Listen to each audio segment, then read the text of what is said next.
I bartend in Sacramento and don't get a ton of days off, so when my friend Bryce texted about a long weekend at a lake house up at Shasta, I said yes before he even sent the Airbnb link. It was supposed to be 6 of us total. Me, Bryce, his girlfriend Danny, her best friend Nina, and a couple I hadn't met before, Jake and Marissa. 4 nights, decent weather, and no real plans besides relaxing. Just what I needed. I'd been working double shifts and needed something that felt like air. We got there on a Thursday afternoon. The place was tucked into a little cove on the northeast end of the lake. Not completely remote, but far enough that there weren't other houses in sight from the dock. The water was glassy, the air smelled like pine and charcoal, and the house had that old cabin feel, with creaky floors and hand-me-down furniture. The kitchen had one of those yellowed fridges that buzz when it runs, and the back deck had a view that made you stop and breathe deeper. It was perfect. The first 2 days were exactly what you'd expect. Beer, burgers, bad music, floating in the lake until your skin pruned up. We played card games that turned loud by midnight, grilled way too much food, and passed around a Bluetooth speaker that always ended up playing the same 3 songs by the end of the night. Nights were a blur of wine, half-drunk ghost stories none of us really believed, and laughter that echoed across the water. We even made fun of Bryce when he locked the bedroom door the first night. "What? You think Bigfoot's gonna sneak in while you're spooning?" I remember asking. He laughed it off, but I noticed he started keeping a flashlight by the bed after that. On the 3rd morning, I went down to the dock alone. Everyone else was still passed out or groggy from the night before. I wanted to dunk my face in the water and maybe sit on the edge with a coffee. That's when I noticed the kayak. It was tied up to the far side of the dock. A faded yellow one, the kind you rent at state parks. We hadn't brought one. No mention of a kayak in the rental listing either. I figured maybe one of the neighbors had tied it there by mistake or drifted over in the night. But the rope was wet, like someone had just stepped out of it and tied it up, not soaking like it had floated for hours. Fresh. Curious, I pulled it in closer. It was scratched up, but nothing unusual for lake gear. There was one of those hollow storage compartments in the back. I opened it, expecting to find a life vest or maybe a spider. Instead, there was a Polaroid. Old, weathered, edges curled from moisture. I pulled it out and squinted. It was a photo of us, taken from the tree line across the water. The 6 of us, sitting on the dock from the day before. You could see the red Solo cups, the inflatable swan, Bryce mid-cannonball. It had been taken without us knowing, from a distance. I didn't show anyone right away. I don't know why. Maybe I thought it was some kind of prank. Maybe I didn't want to be the guy who freaked out over nothing. I slipped the photo in my hoodie pocket and casually mentioned the kayak at breakfast.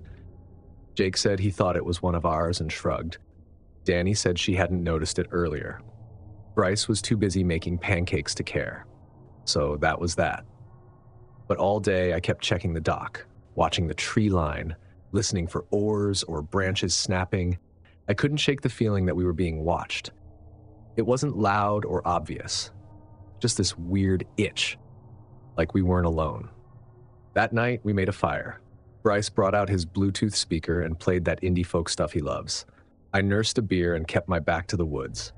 At one point, Danny went back inside to grab marshmallows, and I followed.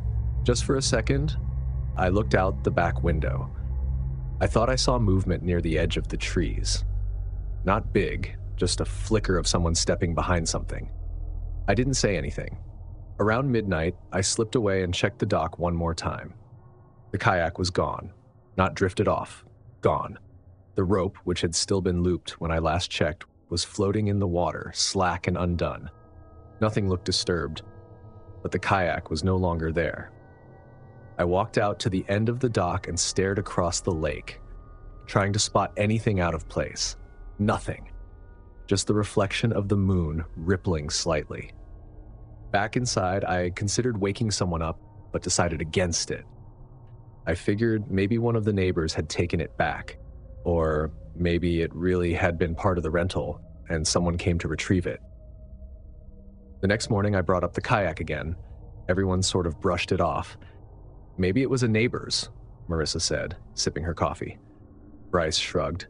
No one really seemed interested. That bugged me more than it should have. On our last day, we cleaned up, took out the trash, packed the coolers, stripped the beds. I did a final sweep before we left, just habit from all my bar closings. As I slid the glass door shut in the back, something caught my eye. Taped to the inside of the door was another Polaroid. It was us again. Same angle as before, maybe a little closer. We were around the fire pit this time, Bryce in his hoodie, Nina laughing at something Jake said. I was holding my beer, looking over my shoulder, right toward the trees. I stared at it for a long time. I didn't call anyone over. I peeled it off the glass, slid it into my pocket next to the first one, and walked out without saying a word. I still have both photos. Haven't told anyone. Sometimes I'll pull the Polaroids out and just study the background. Look for shapes, for a face. Just a kayak, just a couple of pictures. But someone was out there watching us. Close enough to see our faces, close enough to tie something to our dock without a sound. And whoever they weren't just passing through. They came back.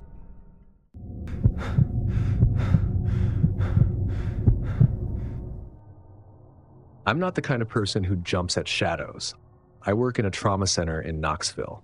Blood, broken bones, people screaming, the worst days of someone's life, all of it. So believe me when I say I don't scare easy. You get used to chaos in that kind of environment and your brain builds a filter for fear. If it's not life-threatening or bleeding out, I'm usually not bothered. But what happened at that cabin on Norris Lake, it still messes with my head. And not in a gory, dramatic way. It was subtle, creeping. And it's the kind of thing that catches you when you're trying to sleep or walking past a dark hallway at home. I had just come off a brutal month at the hospital. Back-to-back shifts, back injuries, psych patients, one guy who tried to punch me for taking his blood pressure. Allison, my younger sister, had been telling me to take a break for weeks. She found a rental cabin online. A pretty simple place, just a quiet spot with lake access, Wi-Fi, and decent reviews. It sounded perfect. I said yes without asking many questions. We got there on a Friday afternoon just before sunset. The place was tucked away off a gravel road that curved down into a pine-covered slope. The whole place had that damp forest smell, like damp wood and moss. There were no other houses in sight, and the lake shimmered through the trees like a postcard. The cabin was cute in a weird way. Mid-century furniture, big windows, wraparound porch, and at least 6 mounted deer heads glaring at us from the walls. It felt lived in, but clean. Cozy, even. Allison joked that it looked like someone's hunting grandpa had turned into a minimalist influencer. We dropped our bags in the 2 guest rooms and started settling in. There was a 3rd room in the hallway between ours, but the door was locked. A note taped to it read, "Owner's storage. Please do not attempt to open." I didn't think twice. Allison raised an eyebrow and said, "Classic horror movie move."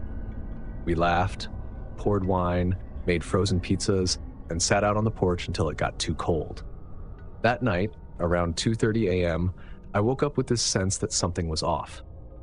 I didn't hear anything at first, but the kind of stillness in the cabin made the silence feel thick. Then I noticed a noise, soft and uneven, like the sound of something shifting liquid. Not a drip, more like sloshing. I figured it was the plumbing. I got up to check. Kitchen sink? Nothing. Bathroom? Dry. I opened the fridge just to rule out the ice maker. Nada. When I walked back through the hallway, I passed that locked door. That's when I heard it again. Slosh. Pause. Slosh. Like someone gently dragging a bucket through water. I stood there for a while, hand on the doorknob, even though I knew it was locked. The sound faded. I told myself it had to be the lake, maybe the wind echoing off the shore, or pipes groaning with the temperature drop. That made more sense. Next morning, I didn't bring it up, just figured I'd been half asleep. But as we sat on the porch with our coffee, Allison looked over and said, "Hey, weird question. Did you hear water moving last night?" I blinked. "You did too?" She nodded. "Yeah, thought it was you in the bath, but then it just stopped." We left it there. Went into town, had lunch, and spent the afternoon floating on the lake. It was perfect. Sunlight on the water, no cell service, just a boat drifting past now and then. That night, we grilled, played cards, and crashed early. It felt like we'd found the one peaceful pocket in Tennessee. But the next morning, everything changed. I was brushing my teeth when I noticed something dark near the base of the locked door. At first, I thought it was a shadow, but when I leaned down, I saw it was a slick, wet patch creeping under the frame. I crouched and touched it. Cold. Definitely water. "Allison," I called out. "Come here." She shuffled over in pajama pants, eyes still half closed. When she saw the water, she suddenly looked wide awake. "That wasn't there yesterday," she whispered.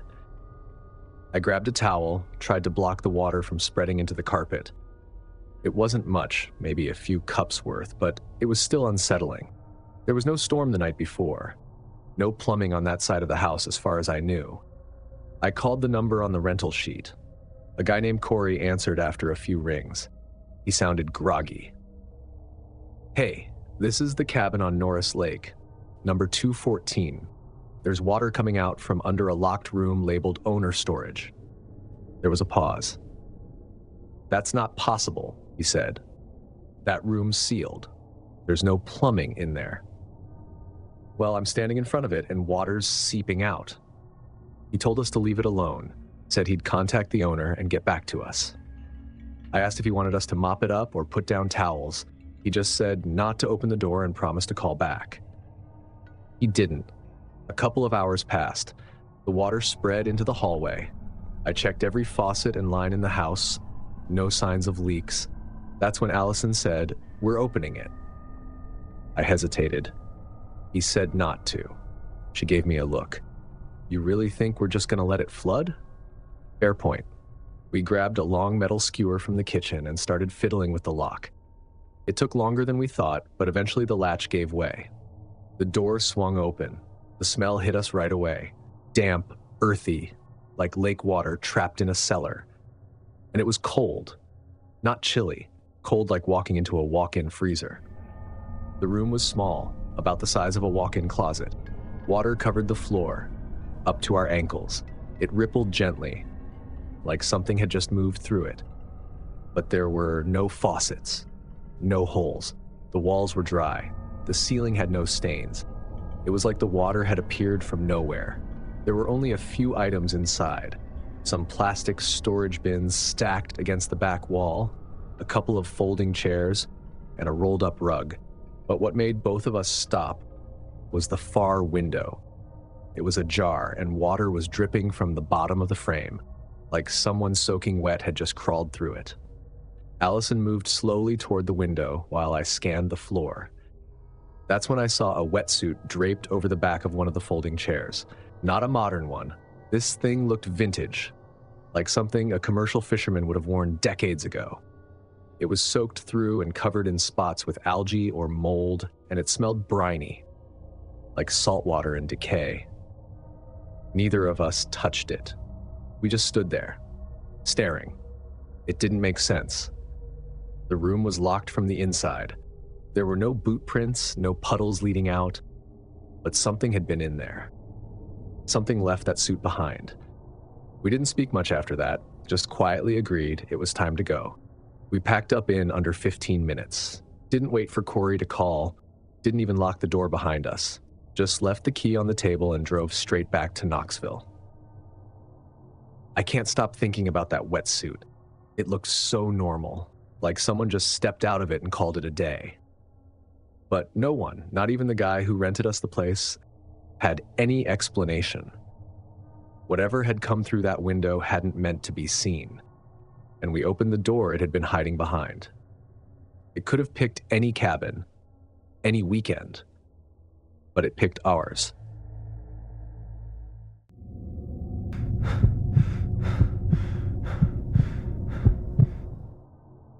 My name's Aaron. I'm 35, and when this happened, I'd just taken a leave of absence from work to finally focus on a novel I'd been pretending I'd write for the last 3 years. I'm an attorney by trade, and the day-to-day grind had ground me down more than I realized. Mason, my partner of 7 years, suggested we escape somewhere remote. He found this quiet lake house up in Grand Lake, Colorado. Off-season meant cheaper rates and fewer tourists. We were looking for peace, a reset button, something to clear our heads. We got there mid-October, just as the leaves were turning brittle and the air carried that faint bite that tells you snow isn't far off. The cabin sat tucked in a little pocket of tall pines, hidden off a gravel road that looped around the lake. There weren't any other houses visible from the porch, just trees, sky, and water. It was gorgeous in a way that almost made you feel guilty, like you'd stepped into a painting you didn't pay for. Before we even unlocked the door, we noticed the firewood. To the left of the porch, stacked with surgical precision, was a pile of freshly chopped logs. They were so recently cut you could still see sap beating at the ends. The bark looked clean, not faded or dried out. Some of the pieces even had bits of wet sawdust on them. Mason walked over, ran his hand across the top. This wasn't here long. Whoever did this has sharp tools. We figured maybe the rental company stocked the place before we arrived. Inside, the cabin was exactly as promised.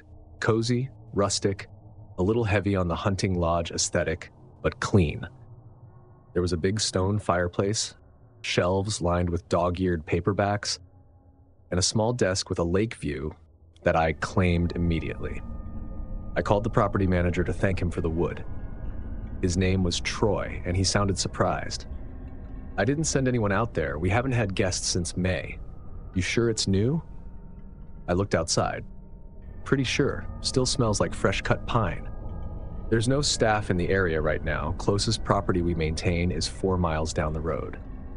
Gave me pause, but I brushed it off. Maybe a local was being generous. Small towns do weirdly nice things sometimes. That first day we settled in, unpacked our bags, took a walk down to the dock, and made an easy dinner. It felt almost too good to be true, but I figured I just wasn't used to peace and quiet anymore. That night, after dinner, we curled up by the fire. No TV, no phones, just music and a couple of worn paperbacks we grabbed off the shelves.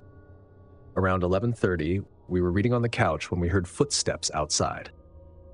Not just footsteps. Gravel crunching under a steady pace.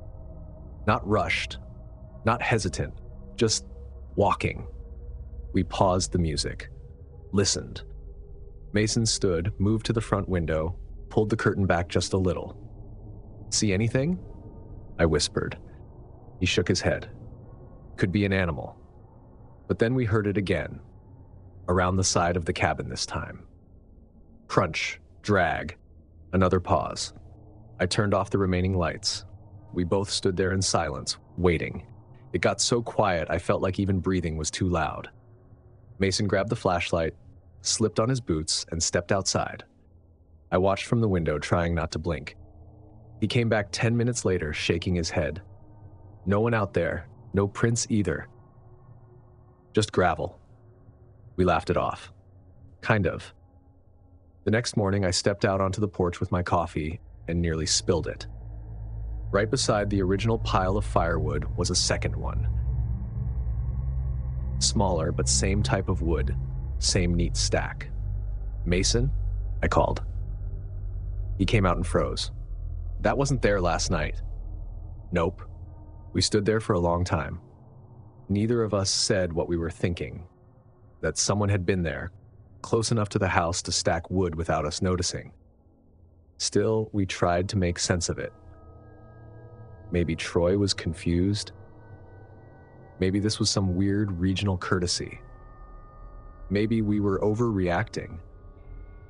We decided to go about our day like normal. We hiked a bit along the edge of the lake, ate lunch on the dock, even joked about how our mysterious woodsman might leave us breakfast next. That helped, for a while. That night, just after midnight, we heard it again, Crunch. Pause. Then, far off but distinct, a dull thunk. We looked at each other. "That's an axe," Mason said. We stayed up the rest of the night. Lights on. Mason sat on the porch with a fire poker, and I stayed by the window, watching. We didn't see anything. But the next morning, a third stack of wood was waiting. This one was closer, just a foot from the porch step. I called Troy again. He said he'd call the sheriff. An hour later, a deputy named Nolan drove up the long gravel road. He walked the perimeter, poked around a bit, then came inside to talk. "You didn't see anyone?" "No." "Any prints? Tracks?" "Just gravel." He asked a few more questions, mostly routine stuff, then sighed. "There was a guy who used to live off-grid near here, real woodsman type. Chopped his own wood, didn't talk to folks. Disappeared a few years back. We figured he moved on, but maybe..." He trailed off. "Maybe what?" I asked. "Nothing. Just if anything else weird happens, give us a call." That night we debated leaving, but Mason insisted we stay one more day and see if anything else happened. Maybe it would stop. Maybe whoever it was had made their point. We tried to act normal, cooked dinner, played cards, but we didn't sleep much. Around 3 a.m., I heard something soft, like someone breathing just outside the bedroom window. When I pulled back the curtain, nothing was there. The next morning, there was no new wood, just the same 3 stacks. We were packing to leave when Mason noticed one of his gloves missing. We'd left them by the door. Hours later, I found it, tucked between 2 logs in the newest stack. It was damp, and it smelled like pine. That was enough. We packed the car in silence. Didn't even sweep the floors, just locked the place and left. I texted Troy to say we were checking out early. Never told him why. 3 weeks passed. We tried to forget about it. Told ourselves it was just a weird neighbor or an old forest caretaker who didn't realize the property was rented. We don't have any answers, but we haven't gone back to the mountains since.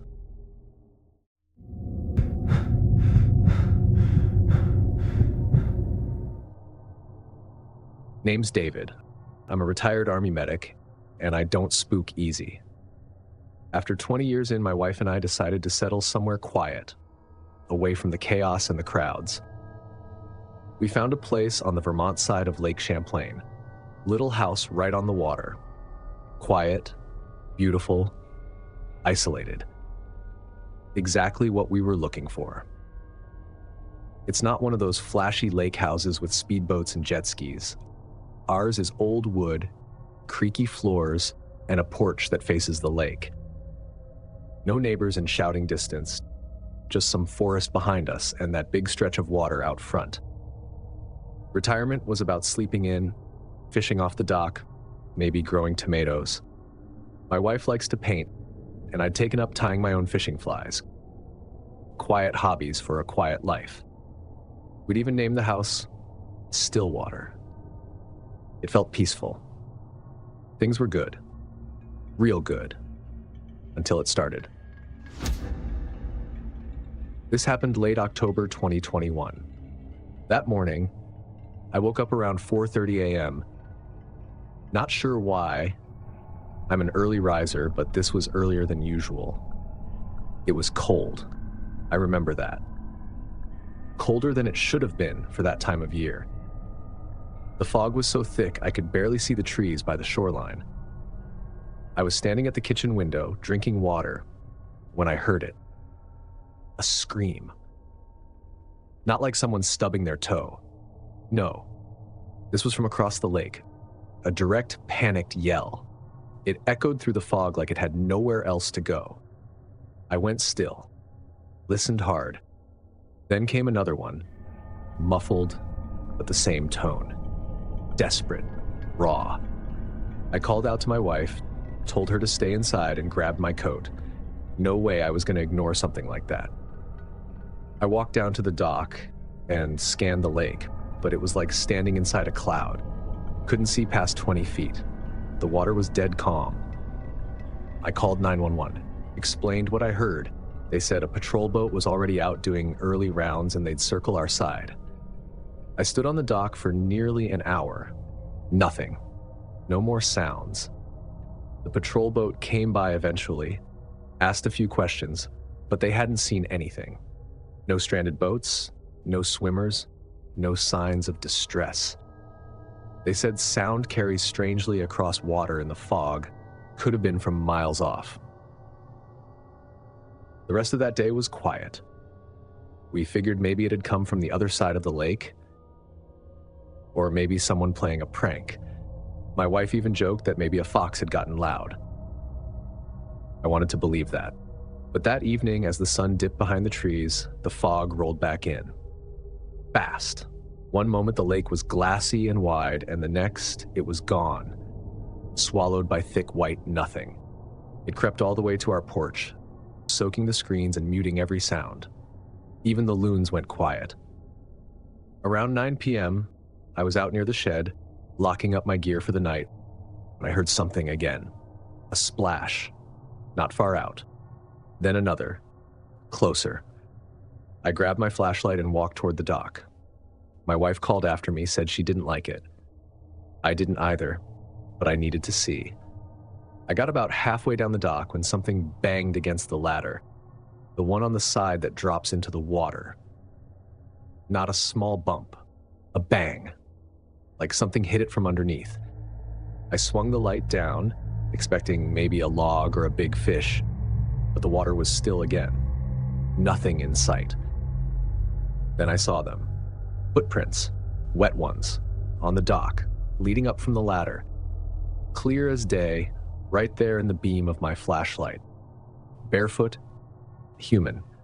They stopped about 10 feet in, like someone had stepped out of the lake, walked just far enough to get your attention, and vanished. I looked around. No splashing, no voices, nothing moving in the fog. I backed up, slow, and went inside. My wife saw my face and didn't ask questions. We locked up everything. Doors, windows, even the attic hatch. Slept in the living room with the lights on that night. Didn't sleep much. Every few minutes, I got up and checked the porch. Nothing. The next day, I checked the dock again. No footprints, not even watermarks. Like they'd never been there. We thought about calling the cops again, but what would we even say? That someone climbed up our dock in the fog and then disappeared? There was no damage, nothing stolen, just wet prints and a scream we couldn't explain. That afternoon, I checked our trail cam we'd set up behind the house to watch for deer. It hadn't captured anything unusual, just a few raccoons and one blurry shape that might have been a bird. Nothing from the lakeside. That made my skin crawl. Whatever had stepped out onto the dock hadn't triggered the motion sensor, or it had, and something went wrong. 3 days later, it happened again. Same time, same scream.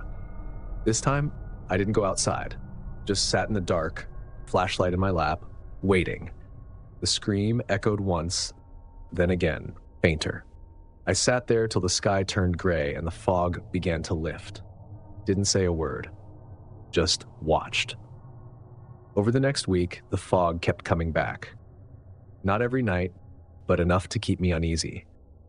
We started making changes, installed extra locks, put up motion lights. I stopped going out on the dock. We kept the blinds drawn in the evenings, and I started sleeping with a flashlight by the bed. Not because I thought it'd help, just because I needed to feel like I was doing something.